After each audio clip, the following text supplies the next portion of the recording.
Mis amados hermanos, muy buenos días. Les saludamos a cada uno cordialmente, deseando que la paz y la gracia de nuestro Dios sean derramadas sobre sus corazones, asimismo como en cada uno de sus familiares también.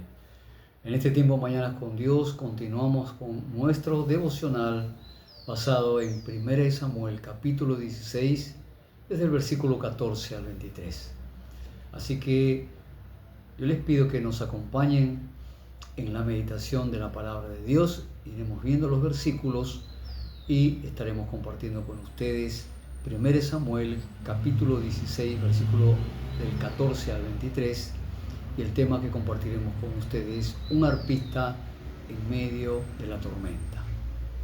David había sido ya ungido por Samuel para que fuera el rey futuro de Israel. Iba a suceder después de Saúl. Entonces ya estaba David en los planes de Dios, el hombre conforme a su corazón reinaría en Israel para llevar a cabo los propósitos y los planes de Dios. Pero ahora entra en escena nuevamente Saúl y se ve una situación penosa, dolorosa en la que vive, porque se nos dice desde el versículo 14 que el espíritu de Jehová se apartó de Saúl. Y esto nos habla de que debido a su autosuficiencia, orgullo y rebeldía, ya no estaba la presencia de Dios con Saúl. Ya se había alejado el Espíritu de Dios de él. Él había rechazado a Dios, había tomado en poco la palabra y por lo tanto Dios lo había hecho a un lado a Saúl.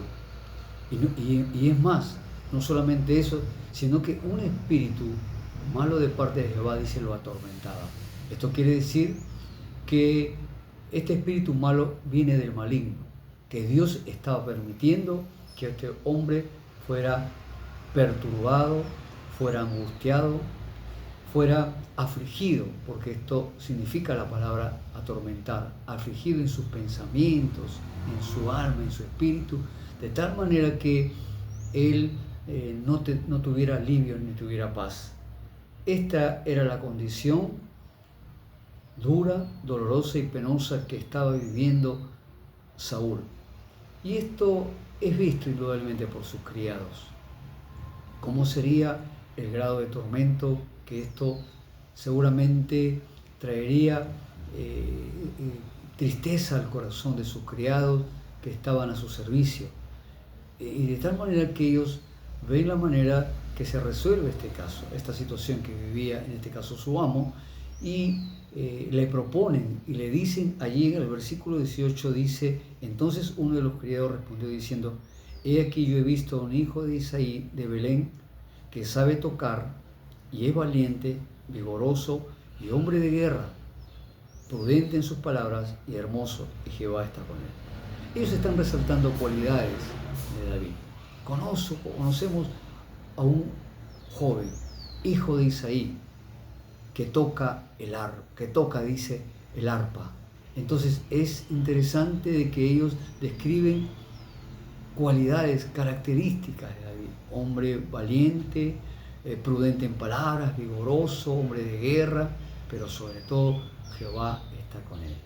Qué bueno es mencionar aquí y resaltar que la presencia del Señor estaba con David, acompañándole, guardándole, guiando y dirigiendo sus caminos.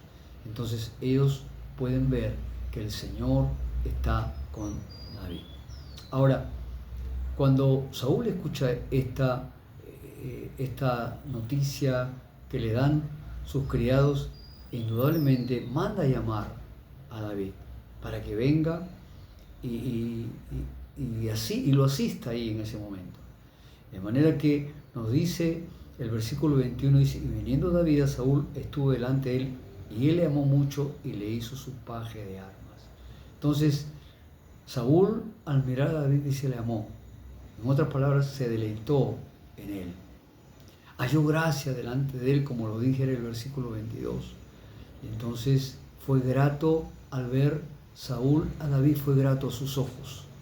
Y no solamente, sino le hizo su paje de armas, quiere decir que lo hizo su hombre de guerra, su hombre de batalla, quien más adelante pelearía contra los filisteos que eran enemigos del pueblo de Israel y los vencería.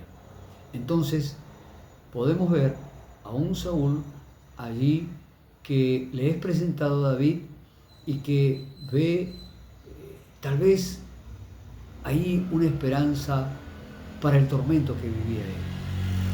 Entonces se busca la solución por medio de los criados, y luego en el versículo 23 se nos dice: y cuando el espíritu malo de parte de Dios venía sobre Saúl, David tomaba el arpa y tocaba con su mano, y Saúl tenía alivio y estaba mejor, y el espíritu malo se apartaba de él. David, el arpista, tocaba el arpa con sus manos. Un instrumento musical, una lira, muy conocida seguramente por ustedes también, un instrumento musical que donde él expresaba su adoración, su alabanza a Dios. El arpa, símbolo del canto, símbolo de la alabanza, que nosotros podemos ver como un arma poderosa que podemos usar frente a las luchas y a las batallas espirituales. Aquí el problema de Saúl no era tanto mental ni emocional, sino un problema espiritual. Y los problemas espirituales se solucionan cuando usamos armas espirituales. Como dijo el apóstol Pablo, las armas de nuestra milicia no son carnales, sino poderosos en Dios para destrucción de las fortalezas. Así, mi querido hermano y hermana, David, entonces, al tocar el arpa, estaba llenando ese lugar de la presencia de Dios. Dios estaba visitando ahí a David y a Saúl, porque dice la palabra de Dios que él encontraba alivio y se sentía mejor. Estaba allí la presencia de Dios por medio de David, su siervo, quien estaba adorando, quien estaba exaltando a Dios a través de tocar esta arpa, donde seguramente salían melodías armoniosas que traían alivio, paz y consuelo al espíritu, en este caso de Saúl. Entonces, amado hermano, hermana, qué importante es que usted y yo podamos usar este medio llamada alabanza y canto a Dios cuando enfrentemos las batallas y las luchas espirituales. Veamos que son armas, que es un arma que Dios ha puesto a nuestro alcance para que usted eleve su boca, que usted cante en su tiempo a solas con Él, y entonces frente a la lucha, a la batalla, usted sea más que un vencedor. Recuerde usted cuando fue rodeado Jericó, los muros de Jericó, y era difícil que se pudiera vencer, pero los hombres designados a tocar los cuernos de carnero y que estos emitieran un sonido como trompeta, hizo posible que los muros cayeran. El grito del pueblo, seguramente el canto ahí también hizo posible que ellos ganaran y vencieran la batalla. Así, en muchas oportunidades, el pueblo de Israel cantó, alabó a Dios cuando iba a enfrentar a sus enemigos, y especialmente en una ocasión a los amalecitas. El pueblo cantó, el pueblo alabó de tal manera que ellos tuvieron temor y terror, y ya ellos se vieron vencidos. Sí, se vieron vencidos porque la alabanza y el canto que se elevó a Dios en ese momento hizo posible que estos amalecitas fueran derrotados y el pueblo de Israel sea un pueblo que indudablemente ganara la batalla en ese momento. Amado hermano, hermana, creo que este es un principio que tenemos que rescatar usted y yo. Dice Santiago el apóstol en el capítulo 5, dice: está usted alegre, cante alabanzas. Sí, la alabanza tiene que ser con alegría, si hay alegría en nuestro corazón.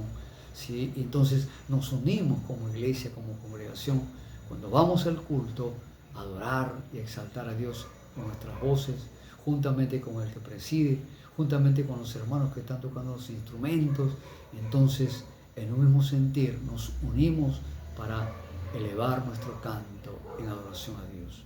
Un canto que suba como olor fragante ante su presencia, pero un canto donde refleje una vida de santidad, de integridad, donde usted sea un adorador de Dios, porque esto simboliza este instrumento, el arpa, el canto y la alabanza que engrandece, que exalta, que honra a Dios, hermano y hermana. Así que cuando vayamos al culto a cantar, hagámoslo con un corazón limpio, con un corazón sincero, con un espíritu de integridad, con un espíritu donde le rinda el culto a Él y todos en un mismo sentir, adoremos y exaltemos a Dios. Y entonces, juntos como un ejército, en medio de la lucha que usted vive, de la prueba, de la dificultad, usted y yo usemos esta arma poderosa y juntos como iglesia alabemos y cantemos a nuestro Dios. Amado hermano, hermana, el canto y la alabanza a Dios harán posible también que mucha gente que no conoce a Cristo y viene a la congregación y escucha la alabanza, una alabanza basada en la palabra de Dios, cristocéntrica. Entonces la persona al escuchar Dios en su gracia lo toca y se convierte. Este fue el testimonio que un hermano nos compartía y nos decía que cuando él fue a la iglesia hace mucho tiempo, al escuchar la alabanza y el canto al Señor, esto lo quebrantó y lo hizo que rendiera su vida a Cristo. Y este hombre, al rendir su vida a Cristo, él dijo: gané una batalla en mi vida, porque yo estaba a punto de tomar otra decisión que podría ser muy lamentable, pero el canto y la alabanza trajo alivio, paz y lo llevó a Cristo, mi hermano, hermana. Por eso hagamos como David, hermano, hermana, seamos como dice 2 Samuel, en el capítulo 21, nos dice que habla de David, el dulce cantor de Israel. Así, hermano, hermana, cantemos, alabemos a Dios, honremos su nombre y juntos, en un mismo sentir, en un mismo corazón, en un mismo espíritu, rindamos nuestra adoración y nuestro canto al que vive por los siglos de los siglos, a Jesús. Amén. Terminamos orando, hermano, hermana. Padre, gracias en esta mañana por tu palabra, porque nos revela, Señor, que el arpa, siendo un instrumento musical, símbolo de la alabanza, del canto y de la adoración a ti, un arma poderosa que usó David para traer alivio, calma y paz al espíritu atormentado de Saúl, nosotros podemos usarla en medio de las luchas y las batallas espirituales que enfrentamos, Señor. Podemos cantar, alabar a Dios en nuestro tiempo devocional, cuando estemos juntos como iglesia, como pueblo tuyo, congregados allí, Señor, oh Padre, elevemos nuestra voz ante ti y suba como olor fragante y podamos tener la victoria en Cristo. Muchas gracias, Dios, por este tiempo. Te adoramos, te bendecimos y te damos toda la gloria en el nombre de Jesús. Amén. El Señor les continúe bendiciéndoles, mis amados hermanos.